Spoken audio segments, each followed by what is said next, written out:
Good afternoon, everyone. Good afternoon. A couple things this afternoon.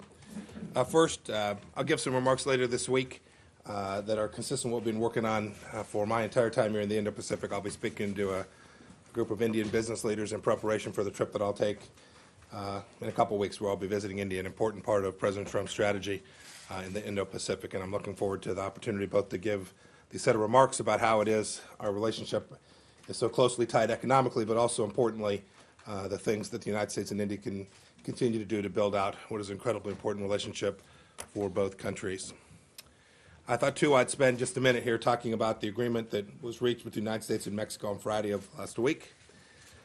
Frankly, it reflects diplomacy at its finest. It shows the enduring strength, too, of the relationship between our two countries, and it's a significant win for the American people.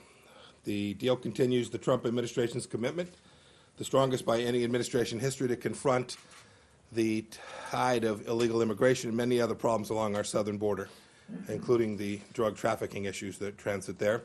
The president is doing precisely what he said he would do. We agreed to a number of things, including the placement of 6,000 Mexican National Guard along the Mexican southern border. It's the biggest effort to date that the Mexicans made, and something that we pressed for with them throughout the time of the negotiations. We'll work closely with them to make sure that that is a successful effort. Those crossing the U.S. southern border to seek asylum will be rapidly returned to Mexico, where they may await their adjudication of their asylum claims.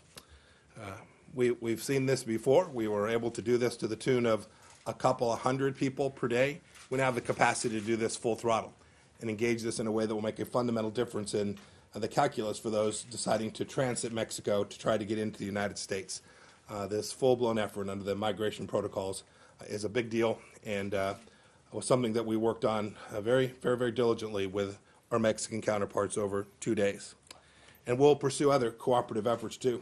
For much of last week, Foreign Secretary Berard and his team were excellent partners in all of this. We worked alongside them with our team here at the State Department. I've seen some reporting that says that these countless hours were nothing, that they amounted to a waste of time. I can tell you that the team here at the State Department believes full-throatedly that this is an important set of agreements, important set of understandings, one that we'll continue to work on, because in the end, we'll be measured by the outcomes that we deliver with respect to stemming the flow of illegal immigration into our country. I want to, on that note, repeat my personal gratitude to Foreign Secretary Berard and his team. They worked hard. They were diligent. They defended the Mexican people. I think we made both of our countries proud with this agreement. I spoke to President Trump not too long ago about this. He is grateful to everyone who made this happen, and he had a chance to speak with President Obrador about this as well. As I mentioned, this isn't the end of the road. We've got a lot of work to do to implement what we've agreed to, not just in the joint declaration, but the approach to the region for Central America that we agreed to last December. And we have full confidence, as President tweeted yesterday, that Mexico will fulfill its shared commitments. We'll continue to work with Mexico to discuss migration and asylum issues, and if necessary, we'll take additional measures that the Mexican government agreed to during these conversations as well. I look forward to great cooperation between our two countries, and with that, I'm happy to take a couple of questions. Thank you. Hi, Mr. Secretary. Hi. Can you explain what in this agreement was different than what was discussed between Secretary Nielsen and the Mexican governments in December, the agreement that people have been talking about? And in addition, is there a separate agreement with the Mexican government than what was announced Friday, as the president has suggested on Twitter? And both sides have said if there's not enough progress, we're going to come back to the table and reevaluate. How are you measuring that? What kind of metric are you going to use? Is there a specific number or target you need them to hit? Sure. So I was part of those conversations in Houston in December when the original migrant protocols were put in place. The scale, the effort, the commitment here is very different from what we were able to achieve back in December, and frankly wouldn't have happened. The entire team from the Mexican government that came up because the president had raised the specter of 5% tariffs on their products. It's what prompted this series of conversations that took on a level of seriousness and a timed commitment that we were committed to getting done before the weekend. And so it's a fundamentally different commitment about doing this across the entire border at scale. You see the numbers in the several thousand per day. Those are the folks that will now be subject to the migrant protocols and will be, when appropriately adjudicated, returned to Mexico to await their asylum hearings inside of Mexico. As for other agreements, there were a number of commitments made. I can't go into them in detail here, but each side was committed to a set of outcomes. The United States retained its ability to use its own determination of whether there was success along the border. You saw that the announcement was that the president would indefinitely suspend the tariffs. That means if it's the case that we're not making sufficient progress, that there's risk that those tariffs will go back in place. And as we had these conversations with my foreign secretary, my counterpart Marcelo, we both understood that. It means that we've got hard work to do over the coming days and weeks to deliver on those actual outcomes on the ground along our southern border. I know the Mexican government's committed to it, and I know that not only the State Department, but DHS and all the others who have real responsibility that will deliver this. I'm confident that this hard work will we will go hand in hand to make this deliverable, something that we can all say, yep, this resulted from what we did last week. And is there a metric that you're going to use to judge that? Like, how will you decide how much progress, or if enough progress has been made? We will evaluate this literally daily. Mr. Secretary, good afternoon. What do you think about other countries, such as Brazil and Panama, helping with this? Are you talking to them about perhaps backing up Mexico in its efforts to stem this migration, given that it's... And again, coming to my colleague's question, how much time are you prepared to give this to make sure that it's actually working? Yeah, so I can't answer the second question. Some amount of time. This won't be instantaneous. It won't happen today, but the work has already begun. So I don't know. The agreement, we talked about 90 days, but I imagine that we'll know the effectiveness, the ability of us to work together to deliver this much more quickly than that. Perhaps a month, perhaps 45 days. We'll have a good sense of whether we're able to achieve these outcomes in the way we're hoping that we can. As for other countries, yes, we're going to work with the Central American countries too. A good deal of the folks who are transiting into our country are coming through Mexico and are not originally from Mexico. And we have high expectations they'll deliver as well. We have teams that will be working there this week to get agreements with those countries to put the onus where it is for them to make sure that that their citizens are not the ones transiting through Mexico into the United States. Sir? We'll take one more. Okay. BDC? Just to follow up on that, in the agreement it says the United States and Mexico will lead in working with regional and international partners to build a more prosperous and secure Central America. But there have been steps to cut aid to Central America. So I'm wondering how that fits and whether you're committing resources, not just sort of negotiations to this. Are you going to put money into it or expertise? Yeah, I think you've conflated economic prosperity with U.S. dollars going down to those places. I don't think about them that way remotely. Those economies need to grow. They need to develop rule of law. They need to develop systems. They need to grow their economies. The United States is prepared to do the things we need to do, but we've made no incremental resource commitments associated with this deal. We didn't offer any resource assistance to the Mexican government to deliver these outcomes. We've not done so in Central America as well, where we find it in our interest in the Northern Triangle or in Mexico to provide resources that make sense to protect the American people. We'll do that. But in the first instance, these nations have the responsibility to take care of these immigration problems in their home country. Thank you all.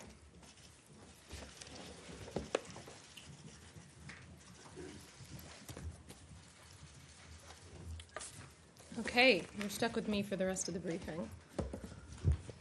Good morning or afternoon. We've got several things to start this off today for all of you, so just be patient with me, please, as we get through them.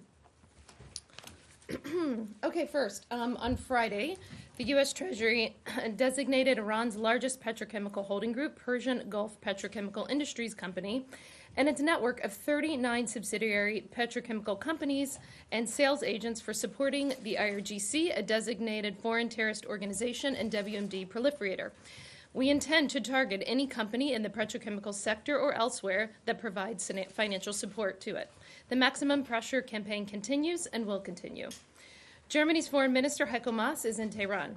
Japan's Prime Minister Abe will be there this week as well. There is no daylight between us and our allies on the objective of denying Iran the ability to ever acquire a nuclear weapon.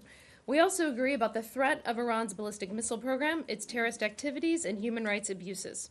Iran has threatened to violate some of the JCPOA's key restrictions, and today Zarif threatened the U.S. that it cannot expect to stay safe because of our maximum pressure campaign.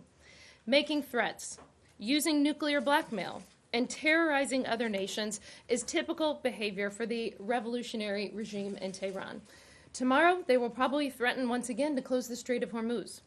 We aren't impressed. Iran faces a simple choice. It can either behave like a normal nation or watch its economy crumble. Iran's recent threat to cease performing key nuclear commitments under the JCPOA is a big step in the wrong direction, and it underscores the continuing challenge Iran poses to international peace and security. The international community must remain united on this issue and hold the Iranian regime accountable for its threats to expand its nuclear program. We will hold the Islamic Republic of Iran accountable for any actions against our people and our interests, regardless of whether they come from Iran or from its proxies.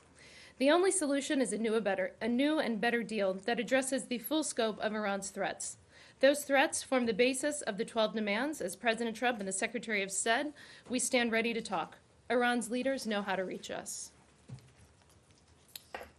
Next, the United States expresses its grave concern about the Hong Kong government's proposed amendments to its Fugitive Offenders Ordinance, which, if passed, would permit Chinese authorities to request the extradition of individuals to mainland China. The peaceful demonstration by hundreds of thousands of Hong Kongers yesterday clearly shows the public's opposition to the proposed amendments. The United States shares the concern of many in Hong Kong that the lack of procedural protections in the proposed amendments could undermine Hong Kong's autonomy and negatively impact the territory's long-standing protections of human rights, fundamental freedoms, and democratic values, as enshrined in the Basic Law and the Sino-British Joint Declaration. We are also concerned that the amendments could damage Hong Kong's business environment and subject our citizens residing in or visiting Hong Kong to China's capricious judicial system. Last month, the Secretary met with a delegation of pro-democracy leaders from Hong Kong to discuss their broad reservations about the extradition proposal.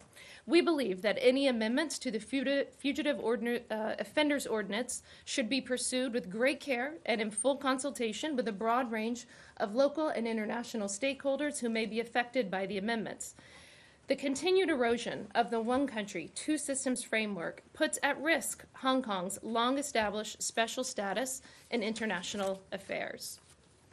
Moving over to Georgia, Secretary Pompeo will meet with the Georgian Prime Minister, who is visiting Washington this week. Ahead of this meeting, I would like to highlight that the United States does not recognize the legitimacy of the so-called parliamentary elections in Georgia's South Ossetia region on June 9th, and it will not acknowledge their outcome. Our position in South Ossetia remains clear. These regions are integral parts of Georgia. Accordingly, we reiterate our strong support for Georgia's sovereignty and territorial integrity within its internationally recognized borders. The Secretary looks forward to discussing a range of bilateral issues with the Prime Minister tomorrow. Finally, I have one more announcement for you. I'm pleased to announce that Secretary Pompeo will travel to the Indo-Pacific region on June 24th through the 30th to broaden and deepen our partnership with key countries to advance our shared goal of a free and open Indo-Pacific.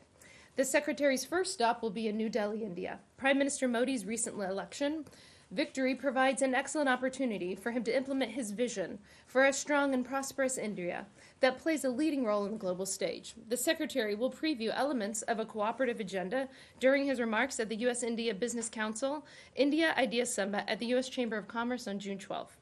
The Secretary's next stop will be in Colombo, Sri Lanka, where Secretary Pompeo will express America's solidarity with the people of Sri Lanka as they stand united against the despicable Easter Sunday terrorist attacks. He will also discuss promising opportunities for U.S.-Sri Lanka cooperation based on shared commitments to a free and open Indo-Pacific region.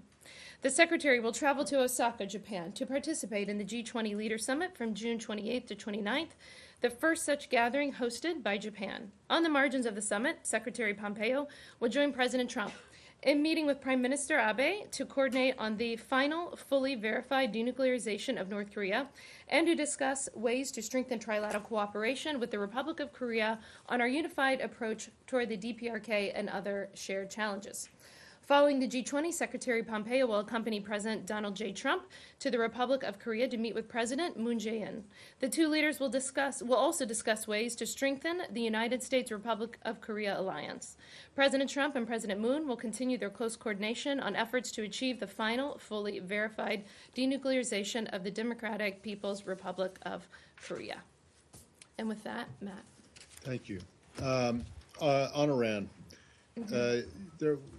we haven't had a chance to ask you about this whole situation with the Global Engagement Center and the Iran disinfo contract. So I'd like just to, what is the status of that funding right now? Is it still suspended? What steps are you taking to, well, it was suspended. Why? Yes. How were they operating outside the scope? I mean, they were clearly going after quote-unquote disinformation, but not from the Iranian government, which was their charge. But how specifically did they go outside their mandate, and where have there been steps taken to make sure that they stay within their remit? Yes, so the funding does remain suspended for this entity, and there's a review process that's ongoing right now. The review process continues, and that is going to, of course, ensure that the implementers' activity is consistent within the scope of work. And, of course, it needs to be consistent within the Department of State's guidance on conducting these sort of activities within the GEC. I think we use GEC as shorthand, but many people know the Global Engagement Center is committed to its mission, which is to counter foreign state and non-state propaganda and disinformation that comes from a variety of places, but that includes the Iranian regime's propaganda disinformation. So I'm not going to get into the specific details up here, but that the review is ongoing, and the implementer remains suspended at the moment. Well, is it possible that this implementer will not, so that the money won't be reinstated? Is that a possible option here? I think all options are possible while we're undergoing a review. And then, just lastly on this, it appears since the first reports came out and the suspension was announced, it has come out that this organization that was getting U.S. taxpayer money was, some of the people that it was attacking worked for U.S. taxpayer-funded organizations. Is that in any way appropriate? Again, the GEC found that their implementer went beyond the scope of their contract, and that's why their contract has been suspended. They're under a review, and the GEC's leadership has, of course, spent time and had a meeting with them to outline initially what they did that went beyond the scope. Right. I think that's all I have for Well, that what matter. are they going to do, not specifically in this, what are Yeah. they going to do to That's all I make have sure on it, this Matt. doesn't happen in the future with this or any other Yeah, project? whether it's the GEC or any other institution within the Department of State, we work judiciously to review what our implementers and contractors do around the world, and we have a variety of mechanisms, including the IG, which does its own internal reviews for every contract that the State Department produces, and we'll follow those same guidelines with the GEC. Go ahead. I have two questions on Iran. Sure. IAEA chief has said today that Iran is now producing more enriched uranium than before. Are you aware of that? And Did you say that he said more? Yeah. Yeah. Okay, go ahead. Sorry. Just want to make sure we're on the same Yeah, page. this is my first question. And my second is Lebanese national and U.S. permanent resident Nizar Zakka has been released from prison, and he will be going back to Lebanon tomorrow. How do you view this development? So on your second question, we're aware of those public reports, but we don't have anything to comment on from the podium today. As it relates to your first question on Iran, I mean, obviously, we see these reports showing that Iran is going in the wrong direction. And it underscores the continuing challenge Iran poses to international peace and security. This is something that I've been a part, many of you know, I was traveling for the last week with the Secretary, part of many conversations with our European allies on this topic, and we think it's important for the international community to remain united to hold the Iranian regime accountable. And I know that we left those meetings very encouraged that our European allies will do so. Saeed, how are you? I want to move another topic. Follow up on Iran. Can we stay on Iran? Go ahead, Leslie. So has the U.S. been, given that Mr. Zakka is a U.S. Has a green card, has the U.S. been involved in any of these discussions? And is there a possibility that this involves some kind of a swap with an Iranian businessman that is being held here? according to reports. If we certainly hope that these reports are accurate, that he has been released, and if they are accurate, we will certainly come back to you with more information. But for now, that's the only comment that we have. Are you on Iran? On Iran, Okay. yes. What's your view of I'll Germany's? get back to you, Saeed, I promise. What's your view of Germany's proposal for a European payment system for trade with Iran that he raised when he was in Tehran? Yeah, I mean, I think the secretary spoke about this, and he has said, of course, any payment systems in which there are goods or services or whatever the commodity might be that is not sanctioned by the U.S. government is fine. But we would not support any payment mechanism from any country in the world that would allow businesses or entities or countries to engage in transactions with Iran that are sanctioned entities. And we are very grateful to the number of European businesses and banks who have taken these sanctions incredibly seriously and are complying with them.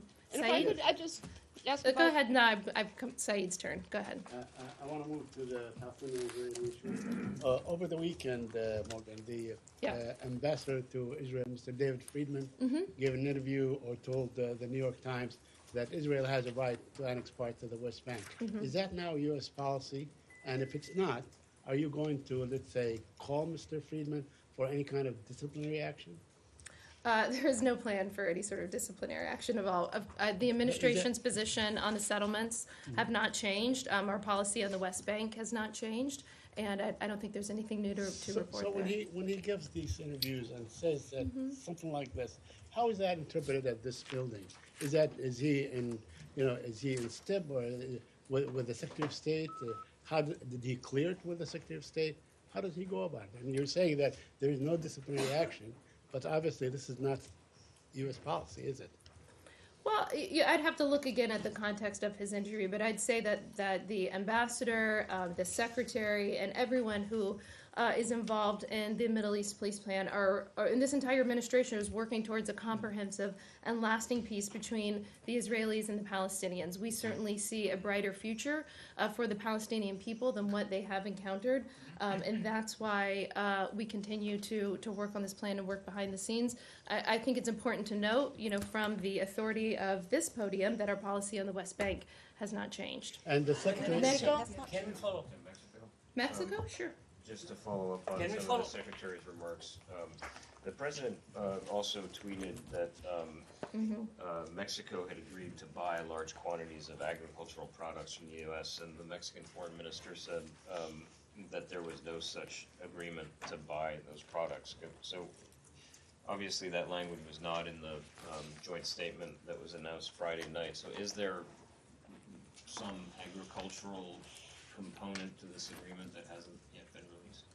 I don't think that I'm going to go beyond what the Secretary just said to you a few minutes ago, what the President talked about. I mean, clearly, as our two countries to work more closely together, and clearly as we hope to see the passage of the U.S. MCA in Congress, that will open up more opportunities for agriculture and a host of other commodities and services. So we'll leave it at that. Beatrice?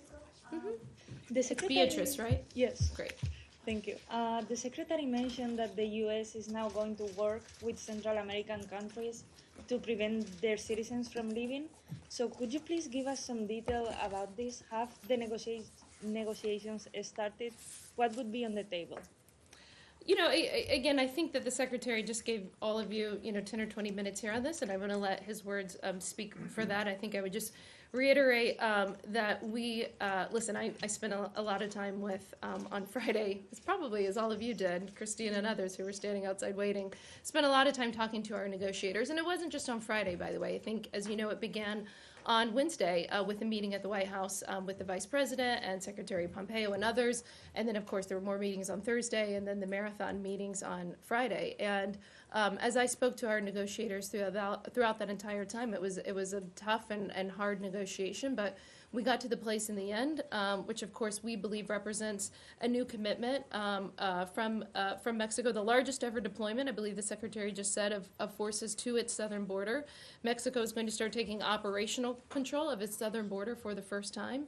And I know that I'm I can speak, I think, on behalf of the department, that we're very proud of our team who spent hours, literally hours on Friday negotiating this. We will, of course, as the Secretary just said, have to have ongoing and continuing talks and negotiations with our Mexican counterparts. Yes. Hi, thank you, Morgan. On North Korea, Yes. and when North Korean Kim Jong-un It's okay. We'll come back. North Korean Kim Jong-un has recently replaced the negotiation team with the United States, and also reportedly said that several previous negotiating teams were sent to prison camp. Do you have any information on this, or how did you? We don't have any recommend it? information on that. We have read those reports. And, you know, the president and the secretary have said all along that, of course, while our economic sanctions remain, we remain open to talking and to negotiations with the North Koreans, and I don't think our position has changed there. Can I follow up on North Korea? Sure. This week's the one-year anniversary since the Singapore summit. So can you just characterize how the State Department sees specifically denuclearization progress since the Singapore summit? And it seems like talks are kind of in a stall right now. So what are the plans moving forward to restart negotiations? Well, you know, it will be coming up towards the 1 year, as you said. We think that this is, and many people who come before us would say that this is one of the toughest national security challenges for any administration, probably one of the toughest that we will certainly, all of us will face in our lifetime. And we, of course, there has been steps that have been taken along the way. We've been able to get our North Korean counterparts to the table where they have committed to the president and to the Secretary of State that they will denuclearize. And of course, we have Steve Biegun working on this diligently. And, you know, the path, if you look throughout history, at any successful negotiation or any outcome, it's never linear, right? There's always ups and downs, and we remain confident that Kim Jong-un and his government will see a path for a brighter future for the North Korean people, and 1 year later, that's what we are still aspiring to and still hoping for, while noting, of course, that economic sanctions do remain. Hi. Hi, this is June with WATB. I love your accent. Thank Feel you. like I'm I'm from at home. Nashville. From Nashville. Good for you. The LGBTQ flag on Yes. the embassies. Can you explain the position of the State Department on that, on both inside the embassies and on the outside? Sure. I think Pride Month that we're in right now was celebrated around the world by many State Department employees, by many embassies. The Secretary has the position that, as it relates to the flagpole, that only the American flag should be flown there. But he, of course, as he said in his congressional testimony, respects the dignity of every individual. And I think all of you can do a simple, easy Google or Twitter search and see the pictures of members, embassies, and members, ambassadors, people of the Foreign Service celebrating Pride throughout the world. The second question. Is it Go ahead, Nick. correct? A quick follow-up on that. Yeah. Can you explain why the Secretary decided not to issue a statement marking Pride Month and also the last month, the International Day Against Transphobia and Homophobia? Those were statements that were typically released annually on those days, but we didn't see those statements this year. That's provoked some concern that the Secretary didn't lend as much importance to these issues. Sure. I think that, as I said, and the Secretary said in his testimony, he respects the dignity of every individual and of every human life. And he remains committed to this effort around the world. I think it was just a couple weeks ago, I have to look at the specific date, we had Magnitsky sanctions, and I'll get the specific name for you, on an individual who of course, was persecuting people of the LGBTQ community. The Secretary will, of course, next month host the Religious Freedom Forum that he also had last year. And he works around the world in these meetings to talk about religious freedom, religious liberty, and that's something that I know is very dear to him. Can you explain, Morgan, can you explain the displays that we have seen of the LGBTQ flag, the colors, the pennants, banners? Those are not in violation of any kind of edict or order, are they? So what this idea that there's some kind of revolt among diplomats in the embassies? Is there anything that these are in violation? I mean, I'm not quite sure. There's no violation that I'm. So so as long as it's not on the flag pole that flies the American flag, the Secretary and nobody else in this building has any issue with it. Is that correct? That's correct, sir. Thank you. Okay. Mexico? No, we're gonna, yeah, let's go back to Mexico. Okay, just I to think we're done. clarify, what exactly was different than what the agreements that were nearly reached in December on this? The Secretary didn't mention any points that were actually different. I don't think that's fair. I mean, I think that he mentioned a number of points. The president has tweeted about it as well. And we certainly laid out in the joint declaration, which was released Friday night, the ways in which that the U.S. and Mexican government would be working together. As I just said, I think at the top, this is to be the largest ever deployment of Mexican security forces to its southern border. Mexico is, of course, committed to taking operational control of its southern border. Mexico is committed. But how does that differ from December? This is what I'm telling you. You can interrupt, but the answer will be the same. Mexico is also committed to expansion of the migrant protection protocols.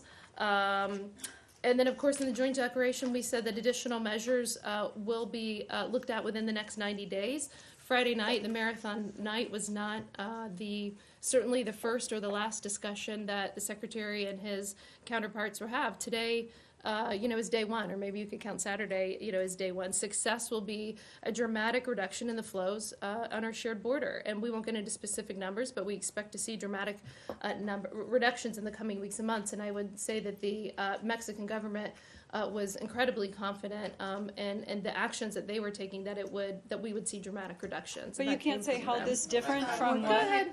Thank you so much. This is Jahan Zaibali from Airline Industry Pakistan. Hello. I just wanted to ask about the ongoing recon process in Afghanistan, the peace process. So, Yes. a couple of months ago, we were told by Mr. Pladino that there was some kind of meaningful progress. He told you? He told that briefing. He told I don't know that if you should have briefing, listened to actually. I asked that question. So about, after that meaningful progress, we have seen Taliban brutalities, not only with the Afghan soldiers, but with the innocent people. So what went wrong after that? After that meaningful progress? Yeah. Listen, I don't think that anything went wrong. This is, General Miller once said, this is one of my favorite quotes of his. He said, you have to be ready to talk and to fight at the same time. And that's certainly what we're seeing in Afghanistan. We have 4 pillars that Ambassador Khalilzad is working on in Afghanistan: troop withdrawal, counterterrorism assurances and cooperation, inter-Afghan dialogue, reduction in violence. I think some of you know that the ambassador, that Khalilzad, is in Kabul right now. He met with Ghani yesterday, and he and President Ghani spoke at length about preparation for intra-Afghan negotiations, and he knows that's now essential. I will be briefing not tomorrow, but on Wednesday, hopefully, and we'll certainly, I think, have more to tell you about as it relates to Zal's meeting. You guys, so we've been here for almost 40 minutes, and I have actually 2 of the most important people in my life here today, which are my little nephews, Alec and Maddox Weinberger. So we're going to end the briefing, and thank you so much. I will see you, if not tomorrow, I'll see you on Wednesday. Thank you very much. Thank you so much. Is it hot in here or just me?